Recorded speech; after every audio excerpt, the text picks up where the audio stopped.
స్వేచ్ఛ స్వాతంత్రాలు ఏ దేశానికైనా ఏ దేశ ప్రజలకైనా అతి ముఖ్యం. స్వేచ్ఛ లేని జీవితం మరి వ్యర్థం. మరి దేశాలు సైతం ఇతర దేశాల బాధ్యతల్లో బతకాలంటే సాధ్యం కాదు. అందుకోసమే మన దేశం కూడా దాదాపుగా 7 ఏళ్ల పాటు పోరాటం చేసి స్వాతంత్రాన్ని సాధించుకున్నాం. దాంట్లో స్వేచ్ఛ హక్కులు మనకు వరించాయి. అదేవిధంగా ప్రపంచంలోని అనేక దేశాలు కూడా స్వేచ్ఛ స్వాతంత్రం కోసం పోరాటాలు చేసి ఆయా దేశాలకు స్వాతంత్రం సాధించుకున్నారు. కానీ ప్రపంచంలో ఎక్కడ లేని విధంగా 1945 అంటే రెండో ప్రపంచ యుద్ధానికి ముందు ఉన్నటువంటి పాలస్తీనా స్థానంలో ఇప్పుడు ఇజ్రాయెల్ వచ్చింది. అసలు రెండో ప్రపంచ యుద్ధానికి తర్వాత అసలు పాలస్తీనా అనే దేశమే ఉనికిలో లేదు. కాకపోతే అగ్రరాజ్యాలు చేసినటువంటి కుట్రల ఫలితంగా స్వతంత్ర పాలస్తీనా 2 భాగాలుగా విడిపోయింది. కానీ కాలక్రమేణా ఇజ్రాయెల్ తన దురాక్రమంతో పాలస్తీనాను పూర్తిగా ఆక్రమించింది. మరి అలాగే ఇప్పుడు ప్రజెంట్ ఈ యొక్క గాజా ప్రాంతాన్ని కూడా తీవ్రంగా ఆక్రమించుకునే ప్రయత్నం చేస్తుంది.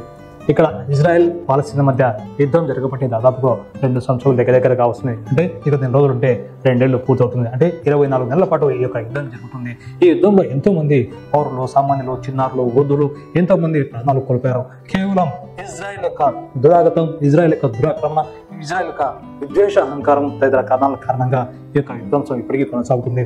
ప్రపంచంలో ఎన్నో దేశాలు ఏకంగా యుద్ధాలు మానుకొని ప్రశాంతంగా ఉంటే ఇజ్రాయెల్ మాత్రం తగదమ్మా అన్నట్టుగా ఈ యొక్క గాజా ప్రాంతాన్ని అంటే పాలస్తీనాకు సంబంధించిన గాజా ప్రాంతాన్ని పూర్తిగా దురాక్రమణ చేయడానికి చేస్తున్న ప్రయత్నంలో భాగంగా ఈ యుద్ధం కొనసాగుతుంది గత 23 నెలలుగా. అయితే ఈ యుద్ధంలో సామాన్య పౌరులు, చిన్నారులతో పాటుగా మరి స్వేచ్ఛ స్వాతంత్రాలకు ఊపిరి పోసినటువంటి జర్నలిస్టులు సైతం 200 మంది పైగా ప్రాణాలు కోల్పోయారు.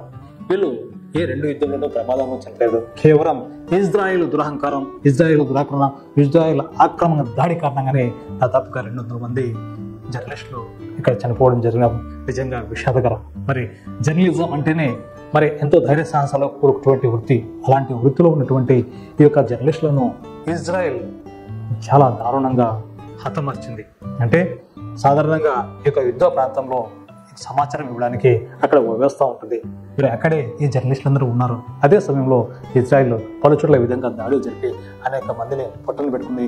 అదేమంటే జర్నలిస్టులలో ఈ యొక్క హమాస్ అంటే పాలస్తీనాకు సంబంధించినటువంటి తీవ్రవాద సంస్థలకు సంబంధించిన నేతలు ఇక జర్నలిస్టులు ఉద్యమంలో ఉన్నారని చెప్తుంది. కానీ వాస్తవానికి పాలస్తీనా ప్రాంతంలో, గాజా ప్రాంతంలో జర్నలిజం చేయాలంటే చాలా ధైర్యంతో కూడుకున్న పని.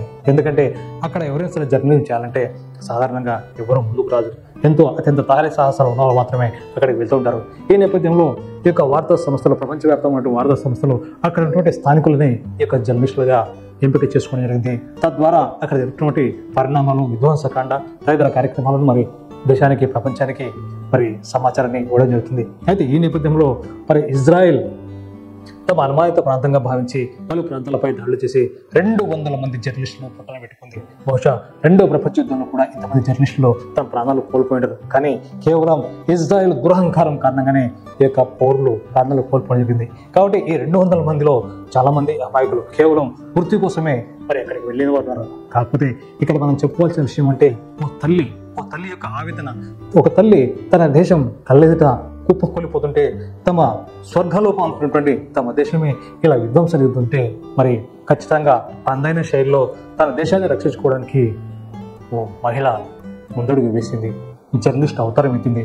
ప్రెస్ పేరుతో అక్కడ జరుగుతున్నటువంటి విధ్వంసకాండను, ఇజ్రాయెల్ యొక్క దురాగతాలను, తదితర కార్యక్రమాలను ప్రపంచానికి చాటి చెప్పింది తన కెమెరాతో. ఆమెనే మరియం అబ్బు.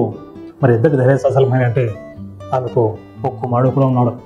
మరి యుద్ధ సమయంలో తన తోటి సహచరులతో కలిసి ఈ యొక్క ప్రచార మాధ్యమాల్లో న్యూస్ కవరేజ్కి వెళ్ళి ఇప్పుడు చూస్తే అసలు ఆమె ఎప్పుడు చిరునవ్వుతూ ఉండేదంట. పక్కన బాంబులు పడుతున్నప్పటికీ ఎలాంటి ధైర్యం కోల్పోయి సాహస వనిత మరియం అబు.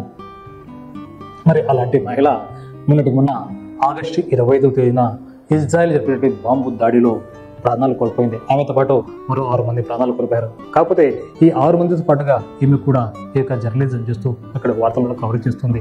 అయితే మరియం అబు మాత్రం తనదైన శైలిలో వార్తలు ఇవ్వడం, తన దేశం కోసం ఎంతటి త్యాగానికైనా సిద్ధం కావడం అనేది ఆమె మాటల్లోనే ఎప్పుడూ వినిపిస్తుందని ఆమె సహచరులు చెప్తుంటే నిజంగానే కన్నీళ్లు పెట్టుకోవాల్సి వస్తుంది అక్కడ వచ్చిన దృష్టి చూసిన వారు. మరి మరియం అబు దాదాపుగా 10 ఏళ్ల పాటు అక్కడే ఈ యొక్క జర్నలిజం చేస్తూ ఉంది. మరి ఈ నేపథ్యంలో ఇజ్రాయెల్ పాలస్తీనా మధ్య ఈ యుద్ధంలో గాజా ప్రాంతంలో న్యూస్ కవరేజ్ చేస్తుంది.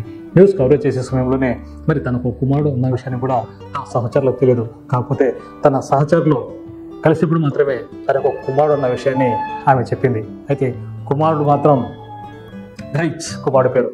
మరి కుమారుడికి సంబంధించిన విషయంలో మాత్రం ప్రస్తుతం గాజాలో ఉన్న పరిస్థితుల్లో మరి బతికి బట్టకట్టడం కష్టం. కానీ తాను మాత్రం గాజా కోసం పోరాటం చేయక తప్పని చెప్పేసి తన కుమారుని భర్త యుఏఈలో ఉంటే అక్కడికి పంపించింది. ఎందుకంటే గాజాలో ఉంటే కనీసం తినడానికి తిండి కాదు కదా, మంచి కూడా దొరకని పరిస్థితి ఉంది. ఇంతటి దుర్భర పరిస్థితుల్లోనూ తన కుమారుడు ఉండకున్న ఉద్దేశంతో భర్తతో పాటు యుఏఈకి పంపించింది. తాను మాత్రం దేశం కోసం పోరాటం చేస్తూ ఈ యొక్క గాజాలో జరిగినటువంటి విధ్వంసకాండను కవరేజ్ చేసి ప్రపంచానికి చూపించింది. మరి ఈ నేపథ్యంలో మరి ఈ నెల అంటే ఆగస్టు 25వ తేదీ జరిగినటువంటి పాలస్తీనా సంబంధించినటువంటి విషయంలో ఈ యొక్క జర్నలిస్టులు అందరూ కూడా మరి కవరేజ్ కోసం అక్కడ ఉంటున్న సమయంలోనే ఈ యొక్క ఇజ్రాయెల్ దురాక్రమణతో ఈ యొక్క రాకెట్ దాడి నిర్వహించింది. ఈ దాడిలో మరియం అబూ మరణించారు. ఆమెతో పాటు మరికొంతమంది సహచరులు కూడా మరణించారు. కాకపోతే మరియం అబూ మరణించిన విషయం మాత్రం ఎవరు కూడా నమ్మలేకపోతున్నారు. తన సహచరులను చాలా మంది నుంచి ఫోన్లు వచ్చాయంట మరియం అబూ ఇలా ప్రాణాలు కోల్పోయిందని. కాకపోతే తాను కూడా ఫోన్ చేసి ఎవరో ఒకరు మరియం అబూ బతికే ఉందని చెప్తారేమని ఆశగా ఎదురు చూసింది. కానీ ఆ ఆశలు మాత్రం ఫలించలేదు. విచిత్రం ఏమంటే మరియం అబూ చనిపోవడానికి ముందు రోజే ఇక్కడ గాజా ప్రాంతంలోని ఓ ఆసుపత్రి వద్ద మార్చి వద్ద న్యూస్ కవరేజ్ చేస్తూ ఉంది. ఆ న్యూస్ కవరేజ్ సమయంలో ఈ యొక్క ఇజ్రాయెల్ దాడిలో ప్రాణాలు కోల్పోయిన వారిని ప్లాస్టిక్ కవర్లలో చుట్టి తీసుకువెళ్తున్న దృశ్యం ఆమెకు నిద్రపోనివ్వలేదు. అందుకే ఆ సహచరులతో ఆమె ఆ రోజు చెప్పినట్ట, పొరపాటున నేను కూడా ఇలా యుద్ధంలో ప్రాణాలు కోల్పోతే తనకు మాత్రం ప్లాస్టిక్ కవర్లో దయచేసి చుట్టి పంపించవద్దు, వీలైతే కవచం లాంటిది అంటే బాక్స్ లాంటి దాన్ని పెట్టి తన మృతదేహాన్ని అందులో ఉంచాలని కోరిందంట మరియం అబూ. అంటే తను ప్రాణాలు కోల్పోవడానికి సిద్ధంగా ఉన్నానని తెలిసి కూడా మరియం అబూ దేశం కోసం శత్రువుతో పోరాటం చేస్తూ ఉంది. మరి సమాచారం పనిచేస్తూ ప్రెస్ను ఈ విధంగా ఉపయోగించుకుని తన దేశం కోసం పోరాటం చేసిన మహిళ మరియం అబూ. అయితే ఈ నేపథ్యంలో మరియం అబూ చనిపోయిన తర్వాత ఆమె దగ్గర లభించినటువంటి ఉత్తరమే ఇప్పుడు అందరినీ కన్నీళ్లు పెట్టిస్తుంది. ఎందుకంటే ఆ ఉత్తరంలో తన ప్రియమైనటువంటి కుమారుడు ఒక్కడే ఒకడు గైడ్, అతనికి సంబంధించి ఎన్నో విషయాలను ఆ ఉత్తరంలో ఆమె రాసుకుంది. ఆమె ఉత్తరంలో రాసుకున్న విషయాలు కనుక మనం గమనిస్తే నిజంగానే ఎవరికైనా కన్నీళ్లు ఆగో. మరి యునైటెడ్ నేషన్స్ సంబంధించినటువంటి ఓ రాయబారి ఆ ఉత్తరాన్ని చదివి అక్కడే కన్నీళ్లు పెట్టుకున్నాడు. ఎందుకంటే ఆ ఉత్తరం జోబులోనే పెట్టుకుంది ఆమె. తాను ఎప్పుడైనా సరే దాడి జరగవచ్చు, ఎప్పుడైనా సరే ప్రాణాలు కోల్పోవచ్చు, కానీ తన ఆశ మాత్రం చావకూడదన్న ఉద్దేశంతో ఆ ఉత్తరంలో తన కుమారుడికి రాసుకున్న ఉత్తరం ఇప్పుడు వైరల్గా మారింది. ఇంతకు ఆ ఉత్తరంలో ఏముందో తెలుసా? మీరు కూడా కందిరి పెట్టకమాందు. అమ్మ ప్రేమ ఎలాంటిదో, అమ్మ హృదయం ఎలాంటిదో, అమ్మ అంటే ఎంతటి అత్యున్నత స్థానం ఉందో ఈ లెటర్ చూస్తేనే, ఆ లెటర్లు రాసినటువంటి అరబ్బీ భాష రాసినటువంటి ఆ లెటర్ చూస్తే మనకు అర్థమవుతుంది. ఇంతకు మరియం తన కుమారుడు గైద్కు ఏమని ఉత్తరం రాసుకుందో ఓసారి చూద్దాం. గైద్, నువ్వే నా సర్వస్వం, నువ్వు నా కోసం ప్రార్థించి నేను చనిపోయిన తర్వాత నా కోసం నువ్వు ఏడవద్దు. నీ కలలను నెరవేర్చుకునేలా ఎరుగు, ప్రపంచమంతా తిరుగు, విదేశాల్లో చదువు, సంపన్నుడిగా మారు, ఎక్కడ తిరిగినా చివరికి నువ్వు నీ అమ్మ పుట్టి పెరిగిన ఏ దేశానికి రా. అంటే పాలస్తీనాకు గాజాకు రమ్మని గైద్కు అమ్మ రాసిన ఉత్తరం. ఇక్కడ అమ్మ జ్ఞాపకాలు ఎన్నో ఉన్నాయి. ఈ ప్రజల బాధల్లో, వారి కష్టాల్లో అమ్మ చెప్పిన కథలు ఉన్నాయి. నువ్వు పెద్దవాడి అయ్యాక నీకు పెళ్ళై ఆడబిడ్డ పుడితే తనకి నా పేరు పెట్టు అని కొడుకు చివరిసారి ఉత్తరం రాసింది మరియం. చనిపోవడానికి 2 గంటల ముందు కూడా తన న్యూస్ కవరేజ్ చేసుకుంటూ ఈ ప్రపంచానికి గాజాలో జరుగుతుంటే దురాగతాలను ఆమె బయటి ప్రపంచానికి చాటి చెప్పింది మరియం. నిజంగానే ఓ జర్నలిస్ట్కు బతకాలంటే నిజంగానే ఇలాంటి యుద్ధ భూమిలో బ్రతకాలి. యుద్ధ భూమిలో ప్రాణాలు కోల్పోయినా బాధ లేదు. దేశం కోసం ప్రాణాలు ఇవ్వడం కంటే అంతకు మించినటువంటి గొప్ప త్యాగం, గొప్ప అవకాశం, గొప్ప అదృష్టం ఏమీ ఉండదుకుంటా నాకు తెలిసి. అందుకే జర్నలిజంలో ఎలాంటి సరిహద్దు లేనటువంటి ప్రాంతాల్లో యుద్ధంలో అయినా సరే ప్రాణాలు కోల్పోవాల్సి వచ్చినా సరే అందులో ముందుడానికి సిద్ధంగా ఉండాల్సిన అవసరం ఎంతైనా ఉంది.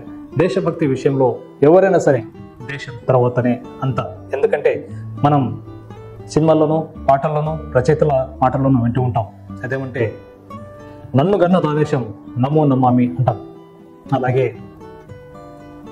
నన్ను గన్న మా అమ్మను కూడా కన్నటువంటి ఈ దేశం మరెంతో పుణ్యభూమి లాంటిది. అందుకే దేశం కోసం ఎలాంటి త్యాగాలకైనా, ఎలాంటి యుద్ధాలకైనా సిద్ధం కావాలి. స్వేచ్ఛ హక్కులు ఊరికే రావు, పోరాటం చేయాలి. పోరాటం చేస్తేనే హక్కులు దక్కుతాయి. ప్రస్తుతం మరియం కూడా తన దేశం కోసం అదే చేసింది. తాను చనిపోతానని తెలిసి కూడా ఎన్నో త్యాగాలు గుడిపెట్టింది. శత్రువుకు దగ్గరగా ఉంటూ యుద్ధ భూమిలో నిలబడి ఓ మహిళగా దేశానికి, దేశం యొక్క ఉన్నతికి ఎంతో లక్ష్యాన్ని, అలాగే ధైర్యాన్ని, ఆ దేశ ప్రజల్లో మహిళల్లో ముఖ్యంగా ధైర్యాన్ని నింపిన మరియం నబుకు నవాల్ సలాం.